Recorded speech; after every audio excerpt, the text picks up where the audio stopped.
Anggota Komisi A DPRD Jawa Timur Haji Karimullah Dahrudiaji melakukan serap aspirasi di kantor Kelurahan Keranjingan. Kata Haji Karim, reses merupakan kewajiban anggota dewan guna menyerap aspirasi masyarakat yang kemudian sebagai dasar merancang perencanaan pembangunan maupun produk hukum lainnya. Reses kali ini, warga mengeluhkan soal jembatan penghubung yang sudah ambruk sejak tahun 2016, namun demikian tidak segera diperbaiki. Bahkan PPL Kelurahan Keranjingan meminta agar program Karhutani menyentuh petani penggarap. Sebab 30% di Kelurahan Keranjingan merupakan petani yang lahannya dapat dari nyewa. Haji Karim berjanji, segala aspirasi masyarakat akan dicatat dan dibawa ke Jawa Timur sebagai dasar untuk pembangunan selanjutnya.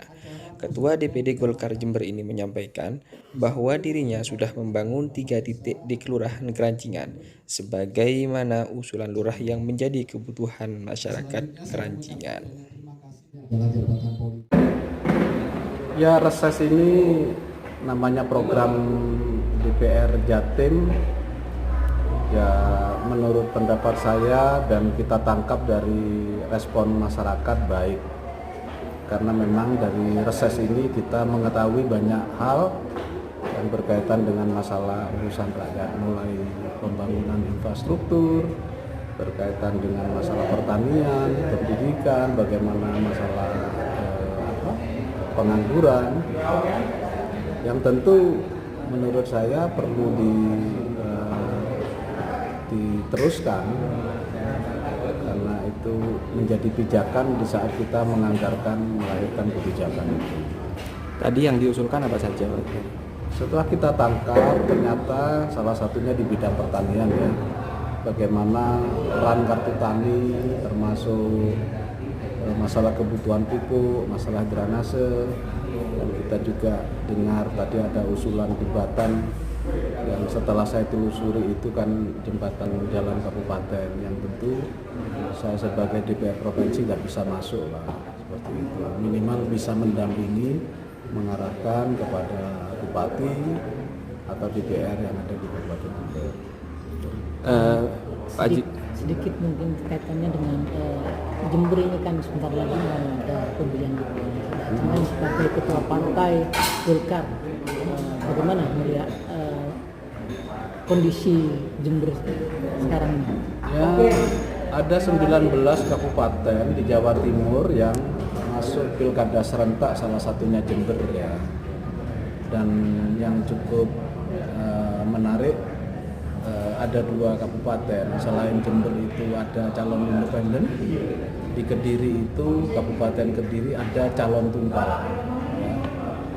Itu ya harapan saya pilkada tergelar lancar, damai, sukses, dan bisa menyesuaikan dengan situasi pandemik COVID-19 ini. Dan itu sudah setelah partai merekom untuk memberangkatkan masing-masing calon dan rakyat juga independennya sudah memberangkat calon, ya tentu itu hak seluruhnya ada di rakyat siapa yang akan dipilih dan didukung. Sementara dari Partai Golkar memang rekomendasi dan mengusung saudara Salam Tusan. untuk kelangkaan pupuk Pak Haji, kan ini kan secara nasional kelangkaan pupuk. Terus kemudian Ketua HKTI Indonesia itu menyebutkan Indonesia hanya menyediakan 60% dari kebutuhan pupuk nasional. Terus mungkin jenengan kan di Komisi A, ada kebijakan lain dari gubernur terkait masalah atau mungkin yang dibahas pendampingan kepada petani dalam budidayanya dan berdasarkan penelitian juga memang tidak sepenuhnya seharusnya pupuk anorganik menjadi solusi, tapi paling tidak harus ada pengimbangan kepada organik menurut saya. Karena hasil penelitian di beberapa negara yang saya ketahui, peran pupuk organik pun sebetulnya itu tidak kalah pentingnya.